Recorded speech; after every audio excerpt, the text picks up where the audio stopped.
আপনারা জানেন যে কালীগঞ্জের উপনির্বাচনের ফলাফল বেরিয়েছিল, তৃণমূল তাতে জয়লাভ করে এবং তৃণমূলের এমন উল্লাস, সেখান থেকে বোমা ছোড়া হয় আনন্দ এক্সপ্রেস করার জন্য এবং সেই বোমার আঘাতে, উল্লাসের বোমার আঘাতে মারা যায় ছোট্ট তামান্না। তামান্নার মাও প্রতিবাদ করেছেন, আন্দোলন করেছেন, তামান্নার মাও বিচার চেয়েছেন।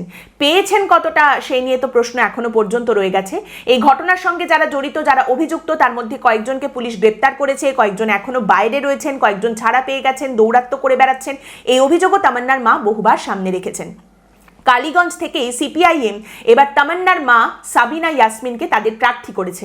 তবে এই নিয়ে সিপিআইএম এর অন্দরেই প্রচন্ড ক্ষোভ রয়েছে।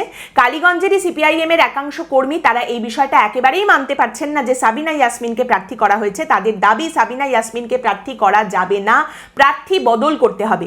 এবং এই ক্ষোভ এমন জায়গায় পৌঁছেছে যেখানে কালীগঞ্জে সিপিএম এর দপ্তরে তারা নিজেরাই নিজেদের আসবাবপত্র ভাঙচুর করেছে, ক্ষোভ প্রকাশ করেছে, হাতাহাতির পরিস্থিতিও তৈরি হয়ে গেছে।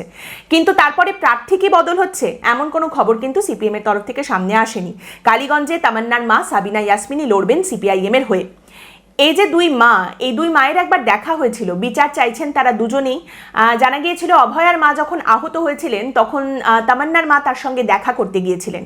এবারের নির্বাচনী ময়দানে যেখানে দুজনেই লড়াই করতে নেমেছেন, তাদের দুজনের কি দেখা হবে? এই দুই মা কি মুখোমুখি হবেন? মনে হয় না, কারণ সম্ভাবনা খুব একটা একেবারেই নেই। দুজনের কেন্দ্র সম্পূর্ণ আলাদা। তবে সেভাবে দেখতে গেলে এখন এ কথাটা বলাই যায় যে এই দুই মা কিন্তু এখন পশ্চিমবঙ্গের মাটিতে একে অপরের প্রতিদ্বন্দ্বী।